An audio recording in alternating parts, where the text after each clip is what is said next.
विजय तिलक, विजय तिलक, विजय तिलक, विजय तिलक, विजय तिलक, विजय तिलक, विजय।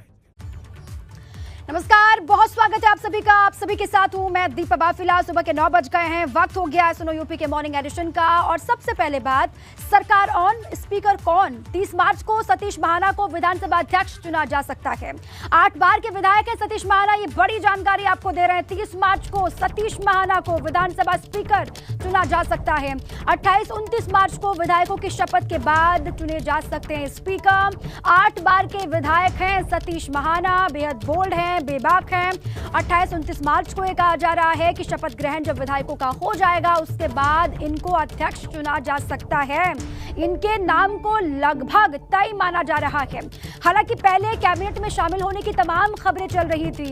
ये कहा जा रहा था कि योगी 2.0 के कैबिनेट का हिस्सा बनेंगे महाना, लेकिन ऐसा हुआ नहीं। 8 बार से लगातार वो जीतते आ रहे हैं, 8 बार के विधायक हैं। और पिछली बार योगी सरकार में वो मंत्री थे, लेकिन इस बार उनका पत्ता कट गया। इस बार वो मंत्री नहीं बन पाए, लेकिन विधानसभा अध्यक्ष इनको बनाया जा सकता है।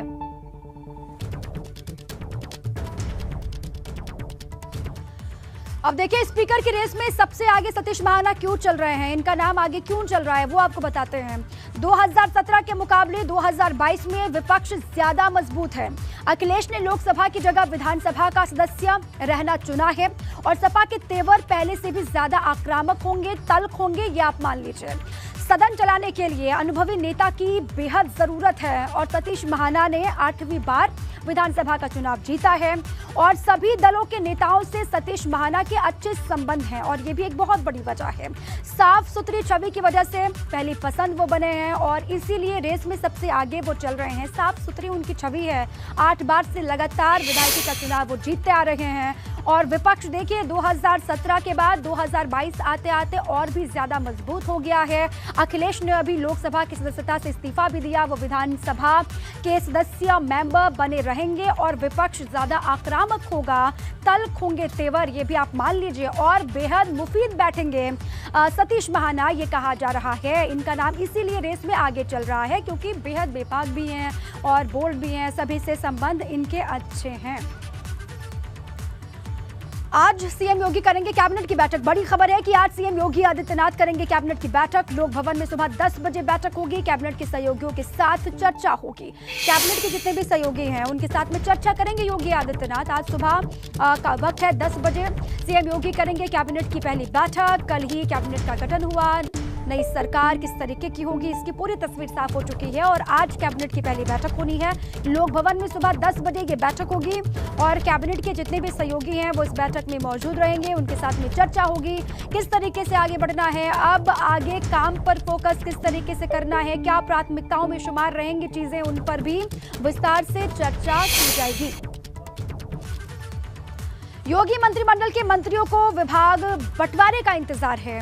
किस मंत्री को क्या मिलेगा, किसको क्या जिम्मेदारी मिलेगी, इस पर सभी की नजरें लगातार टिकी हुई हैं। कल योगी आदित्यनाथ के साथ 52 मंत्रियों ने शपथ ली थी और योगी मंत्रिमंडल में 18 कैबिनेट स्तर के मंत्री हैं।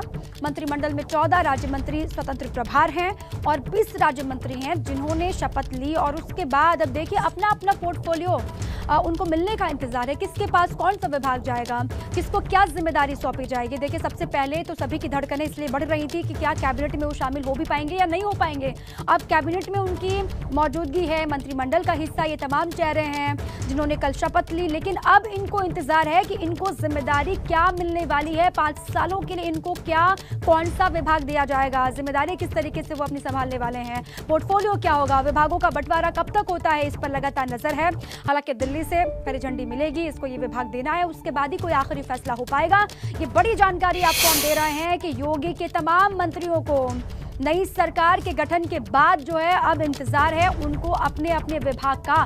52 मंत्रियों ने कल शपथ ली है, सभी बेसब्री से इंतजार कर रहे हैं। और चलिए इसी पर हमारे 2 सहयोगी हमारे साथ बने हुए शैलेश हैं लखनऊ से और रतीश भी लगातार बने हुए। सबसे पहले शैलेश का रुख कर लेते हैं। शैलेश, कब तक ये विभागों का बंटवारा हो जाएगा, कब तक पोर्टफोलियो सबको मिल जाएंगे, कब तक उनकी जो उलझन अभी बनी हुई है पोर्टफोलियो को लेकर वो दूर हो जाएगी, कोई जानकारी मिल पा रही है क्या? देखिए, माना जा रहा है कि सभी विभागों को लेकर मन बनाया जा चुका है कि किसको कौन सा विभाग बनना है, मिलना है अंदर अंदर, और आज दोपहर तक ये पोर्टफोलियो सबके सामने आने की पूरी उम्मीद जताई जा रही है। 10 बजे योगी कैबिनेट की जो नई कैबिनेट तैयार हुई है उसकी पहली बैठक होगी इसी लोक भवन में, जो हमारे पीछे है, बिल्कुल ठीक है।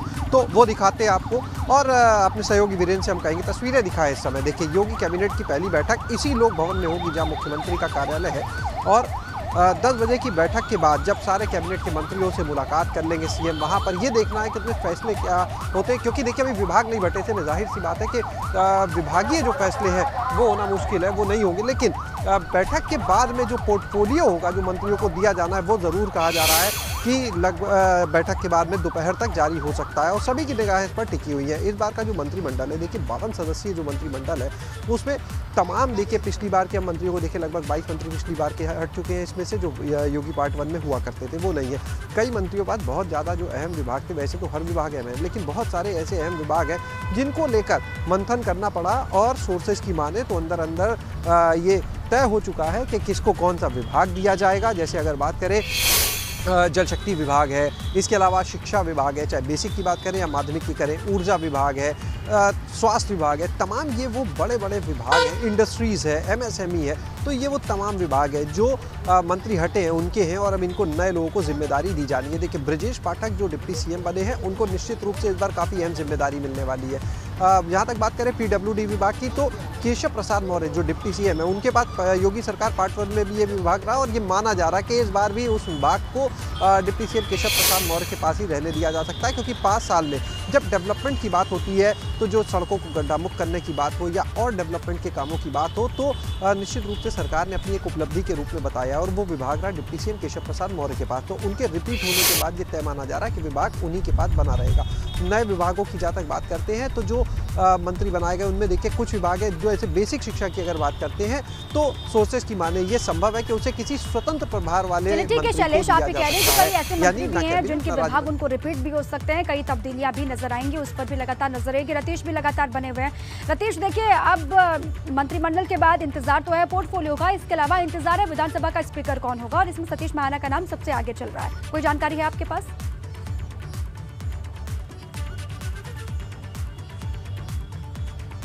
हाँ बिल्कुल, देखिए सूत्र जो बता रहे हैं उसमें सतीश महाना का नाम सबसे ऊपर है। देखिए, सदन को चलाने के लिए एक ऐसे नेता की जरूरत होती है जो सर्वमान्य हो और सबके सभी दलों से, सभी विपक्षी दलों से उसके मधुर रिश्ते हो। सतीश महाना इस कसौटी पर सबसे ज़्यादा खरे उतरते हैं, सबसे ज़्यादा ऊर्जावान नेता माने जाते हैं। 8 बार से लगातार चुनाव जीत रहे हैं। उत्तर प्रदेश में कोई भी लहर रही हो, उन्होंने अपने चुनाव को हमेशा जीता है। महाराजपुर से चुनकर के आए हैं। चौंकाने वाला फैसला था कि मंत्रिमंडल से में उनको जगह नहीं दी गई, लेकिन सतीश महाना अपने सभी प्रतिद्वंदियों से सबसे ऊपर हैं। कल रात में उनका कानपुर, जब मंत्रिमंडल में उनको शामिल नहीं किया गया तो उनका कानपुर निकलने का प्लान था, लेकिन जैसे ही उनको संकेत मिले उसके बाद वो अभी भी लखनऊ में हैं, और ये संकेत मिल रहे हैं कि उनको जल्द ही सदन में सबसे ऊपर पद पर बैठाया जाएगा, यानी अध्यक्ष की कुर्सी उनको दी जाएगी। तो सतीश महाना का नाम सबसे ऊपर चल रहा है। सर्वमान्य नेता है, मधुर संबंध है सभी विपक्षी दलों के नेताओं से, और जैसा कि आपने भी कहा कि इस बार के सदन में समाजवादी पार्टी के द्वारा जो लगातार हंगामा किया जाता है, इस बार चूंकि समाजवादी पार्टी की और सहयोगियों की बड़ी संख्या है, 125 के आसपास विधायक हैं, तो ऐसे में सदन की कार्यवाही को सुचारू रूप से चलाने के लिए एक ऐसे नेता की जरूरत होती है जिसके न सिर्फ मधुर संबंध हो बल्कि कार्यकुशलता भी उसके अंदर हो, और ये सभी गुण सतीश महाना के अंदर हैं। भारतीय जनता पार्टी अपनी हर कदम को एक रणनीति के रूप में लेती है। ये भारतीय जनता पार्टी की रणनीति के रूप में मुफीद बैठते हैं। सतीश महाना का नाम इसीलिए सबसे ऊपर है, और जो संकेत मिल रहे हैं उसके मुताबिक भी सतीश महाना की जो विधानसभा अध्यक्ष का पद है उसको सुशोभित करते हुए दिख सकते हैं। जी अच्छा रतीश, इसके अलावा जो विभागों का बंटवारा है उसमें कितना वक्त और लगेगा, क्योंकि शैलेश भी ये बता रहे थे कि सब कुछ फाइनल हो चुका है, बस अनाउंस कर देना बाकी है, क्योंकि दिल्ली से ये पता चल गया होगा कि किसको कौन सा विभाग देना है। कितना वक्त और लग सकता है? कोई अंदर से जानकारी मिल पा रही हो कि 1 या 2 दिन का वक्त और लगेगा?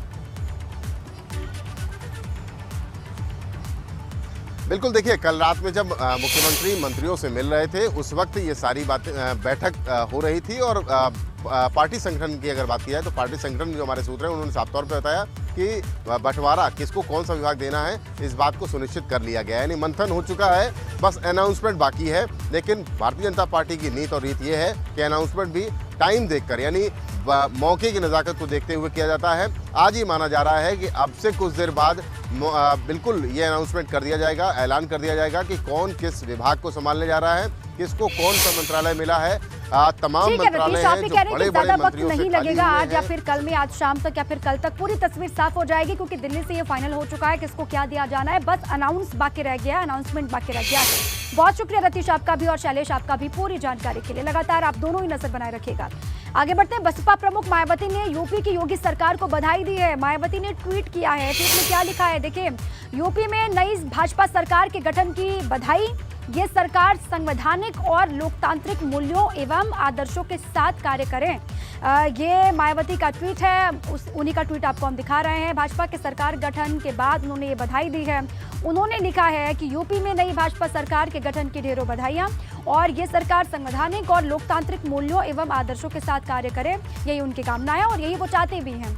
मायावती का ट्वीट आपके सामने। बसपा प्रमुख मायावती जिन्होंने भाजपा की सरकार बनने पर ट्वीट किया, ट्वीट के माध्यम से बधाई दी और बधाई देकर के उन्होंने कहा है कि भाजपा सरकार अपने लोकतांत्रिक मूल्यों को याद रखे, संवैधानिक मूल्यों को ध्यान में रखे और अपने आदर्शों के अनुरूप ही संवैधानिक मूल्यों और आदर्शों को ध्यान में रख करके ही काम करे, ऐसी उम्मीद वो कर रहे हैं 5 सालों के दौरान।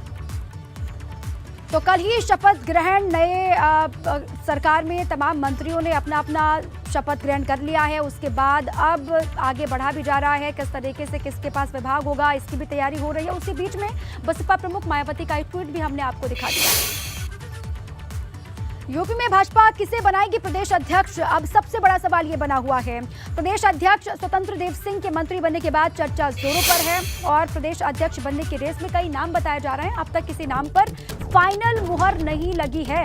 यूपी में भाजपा किसे बनाएगी नया प्रदेश अध्यक्ष, देखिए स्वतंत्र देव सिंह अब मंत्री बन गए हैं। इससे पहले जिम्मेदारी वो संभाल रहे थे, लेकिन उनके मंत्री बनने के बाद से चर्चाएं तमाम चल रही हैं, तमाम नामों को लेकर बातचीत हो रही है, लेकिन अभी तक किसी एक नाम पर फाइनल मुहर नहीं लगी है, ये कहा जा रहा है। तमाम बड़े सीनियर चेहरे भी हैं जिनको लेकर भी ये कहा जा रहा है कि उनको प्रदेश अध्यक्ष बनाया जा सकता है। दिनेश शर्मा का नाम भी सामने आ रहा है, लेकिन क्या होगा, किसको जिम्मेदारी दी जाएगी। यूपी में किसे कमल की कमान मिलेगी अब 5 सालों के लिए, देखिए स्वतंत्र देव सिंह मंत्रिमंडल में शामिल हो चुके हैं और स्वतंत्र देव सिंह के बाद अब किसे मिलेगी जिम्मेदारी, सबसे बड़ा सवाल ये अब है। और 2022 के बाद भाजपा की नजर अब 2024 के चुनाव पर है। 24 के लिए संगठन को और भी ज्यादा मजबूत करना एक बहुत बड़ी चुनौती होगी। जातीय समीकरण को साधने की पूरी कोशिश यहाँ पर की जाएगी। और क्या प्रदेश अध्यक्ष ओबीसी जाति से होगा, ये भी एक सवाल है। और केशव प्रसाद मौर्य, साथ में स्वतंत्र देव सिंह ओबीसी जाति से थे, लेकिन अब नए इसी जाति से एक चेहरे की तलाश शुरू हो गई है। किसको मौका मिलेगा, कौन वो चेहरा होगा, किसको जिम्मेदारी दी जाएगी, क्योंकि 2022 का रण खत्म हुआ है, लेकिन सामने बहुत बड़ी चुनौती है 2024 की और 2024 को ध्यान में रख करके ही नया प्रदेश अध्यक्ष का चुनाव होगा। इस पर लगातार नजर रहेगी। आज लखनऊ में सपा विधायक दल की बैठक होने वाली है और इस बैठक में अखिलेश यादव को सपा विधायक दल का नेता चुना जाएगा। चुनाव नतीजों के बाद सपा के नवनिर्वाचित विधायकों की ये पहली बैठक होगी और बैठक पार्टी मुख्यालय पर आज सुबह 10 बजे होगी, ये कहा जा रहा है। और बैठक में सभी सपा विधायकों को मौजूद रहने के लिए कहा गया है। आपको बता दें कि पिछले दिनों आजमगढ़ के सांसद पद से अखिलेश ने इस्तीफा दे दिया था। करहल से वो विधायक हैं, विधायक दल का नेता उनको चुना जाएगा, आज ये कहा जा रहा है। सपा के विधायक दल की आज बैठक होगी और राष्ट्रीय लोकदल के नवनिर्वाचित विधायकों की भी पहली बैठक आज होनी है।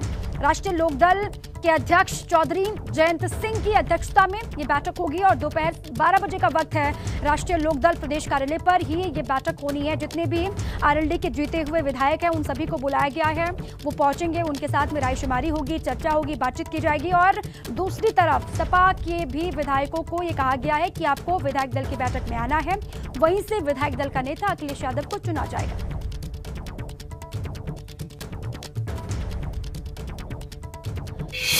और चलिए इसी पर और जानकारी लेते हैं। हमारे सहयोगी विवेक त्रिपाठी जुड़ चुके हैं लखनऊ से, सीधे उन्हीं का रुख कर लेते हैं। विवेक, आज दोनों की ही, एक तरफ समाजवादी पार्टी और दूसरी तरफ आरएलडी की विधायक दल की बैठक होने वाली है, क्या जानकारी है दोनों की बैठक को लेकर? देखिए, सरकार बन चुकी है, योगी आदित्यनाथ शपथ ले चुके हैं, मंत्रिमंडल भी तय हो चुका है, काफी नाम तय हो चुके हैं। अब मौका है विपक्ष के लिए, बारी है विपक्ष की कि विपक्ष की भूमिका क्या रहेगी, नेता प्रतिपक्ष कौन रहेगा। चूंकि विपक्ष में गठबंधन भी है, बहुत सारे दल शामिल हैं, तो आज बैठक होनी है। राष्ट्रीय लोकदल एक प्रमुख सहयोगी है समाजवादी पार्टी का, और समाजवादी पार्टी सबसे बड़ी पार्टी है विपक्ष में। तो आज समाजवादी पार्टी अपनी बैठक करेगी, उसकी सदन में क्या भूमिका रहेगी ये तय होगा बैठक में। सारे विधायक आएंगे, समाजवादी पार्टी के साथ ही राष्ट्रीय लोकदल की भी बैठक होगी। जयंत चौधरी भी लखनऊ में बैठक करेंगे। अब से कुछ देर बाद ये पार्टी मुख्यालय में, दोनों पार्टियों के मुख्यालय में बैठक शुरू होगी और तय होगा कि नेता प्रतिपक्ष कौन रहेगा। चूंकि अखिलेश यादव ने अपने जो लोकसभा से सदस्यता से इस्तीफा दिया है और ये तय होगा कि वो नेता प्रतिपक्ष बनेंगे। उसके बाद मुद्दे कौन कौन से होंगे, चूंकि शपथ ग्रहण भी है विधायकों का आने वाली कुछ तारीख में, 2-3 दिन में शपथ ग्रहण होना है। तो ये तय होगा कि सदन में कौन कौन से मुद्दे उठाए जाएंगे, किस तरह से 2024 उठाए जो जाएंगे, लक्ष्य क्या है रणनीति भारतीय होगी, जनता किस पार्टी का रणनीति के 2024 तहत में क्या सरकार को होगा, घेरना होगा, इस पर ही चर्चा होगी। बहुत शुक्रिया। जब बैठक की शुरुआत हो जाएगी विवेक, तो आपके पास आएंगे और भी अधिक जानकारी आपसे लेंगे। बहरहाल बहुत शुक्रिया आपका।